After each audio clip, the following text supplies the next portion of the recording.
Good morning, everyone. Good morning, TradePro. Good morning, YouTube.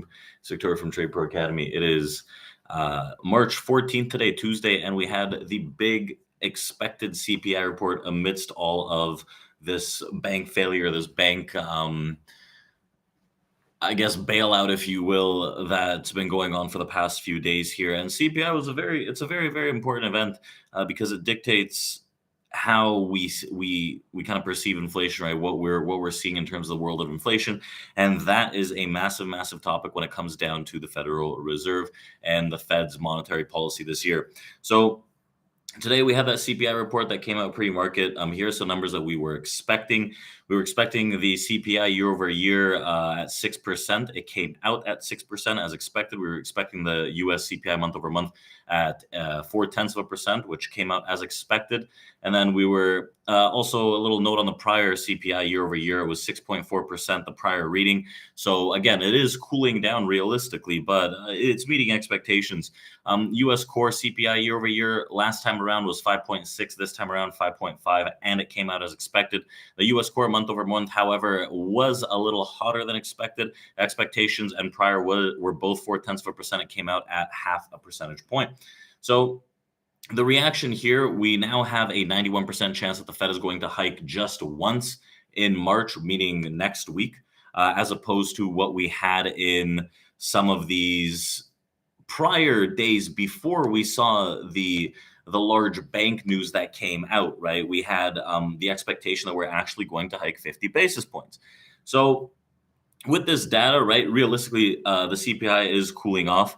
Financials are kind of coming up here pre-market. A lot of them have been gapping higher, right? FRC is gapping higher, Schwab is gapping higher. A lot of them that were getting beat up over the past few days are gapping higher. And it seems like things might just blow over in this sense, right? A lot of these banks, there was a lot of panic depositors taking money out. There was a lot of panic selling in this. But the way it's shaping up, the Federal Reserve looks at this from a lot of perspectives, right? And obviously, inflation is going to be one of them. But realistically, these higher rates did cause a lot of panic in the financial market. And they're looking at this and thinking, well, we probably should cool this off and kind of navigate inflation maybe later on or a different way. But right now, as it stands, it seems like most dips are getting bought in this market. And we're really blowing over what was the second and third largest bank failure since the crash of '08, right? So interestingly enough, we also have Credit Suisse that identified material weakness in its reporting procedures for FY22 and 21. The bank said on Tuesday that its annual report and is developing a remediation plan to address the same. So the material weakness refers to the bank's failure to maintain an effective assessment process to identify material misstatement risks in its financial statements. So Credit Suisse is developing a remediation plan to address this issue, including strengthening its risk and control framework. The bank delayed releasing its 2022 annual report due to some last-minute questions from the U.S. SEC SA contributor IP Banking Research, which turned bearish on the bank owing to regulatory scrutiny, saying that they completely lost trust in its management.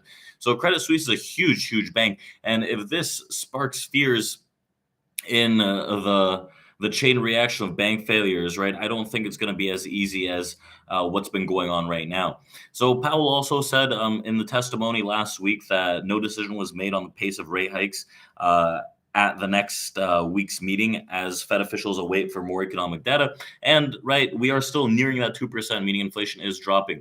So we're going to see how this shapes up, right? They're expected to deliver that 25 basis point hike that comes out next week, as the CPI number wasn't honestly that bad.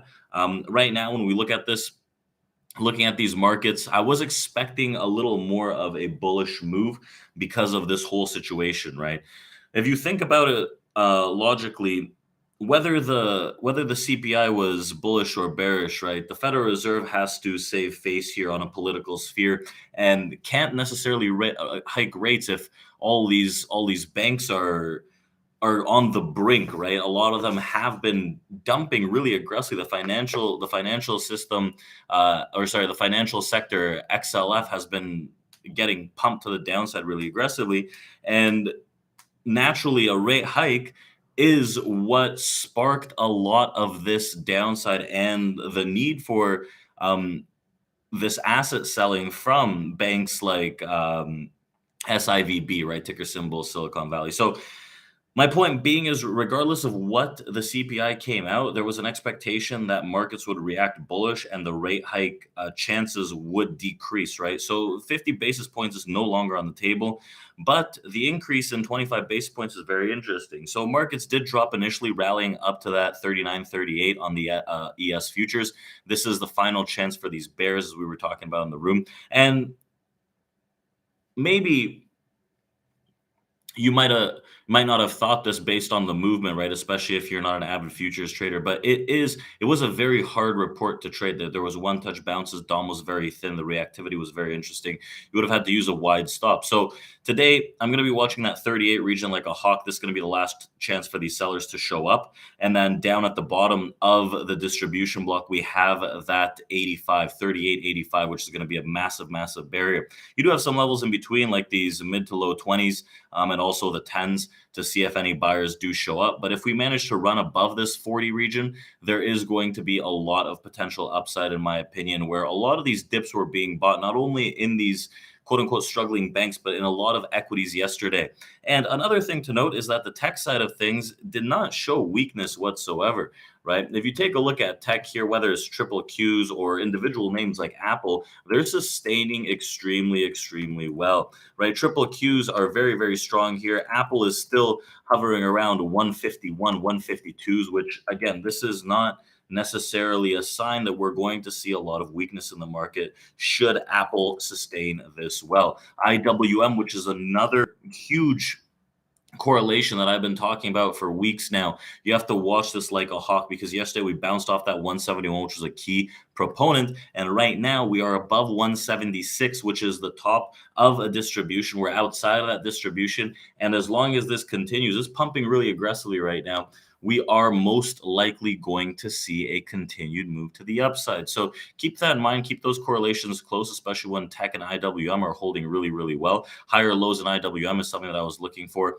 and that dip buying opportunity yesterday. I think the bears are in trouble and the bulls are going to be out of the woods at some point this week, especially with this CPI print, that fairly bullish reaction. So with that being said, remember tomorrow at 4 p.m. Eastern time, I'm going to be doing a live Q&A here on YouTube. I hope to see a lot of you guys there. I'm going to be talking about some new developments, especially around order flow, volume profiles, all that stuff, how to trade futures. That's going to be one of the main subjects, and we're going to do a Q&A there. So if you guys are excited about that, I'll see you guys tomorrow. Otherwise, check out community.tradeproacademy.com, where we have our free open community and drop a lot of gems in there. So I hope to see you guys in there, and we'll chat soon. So thank you, everyone.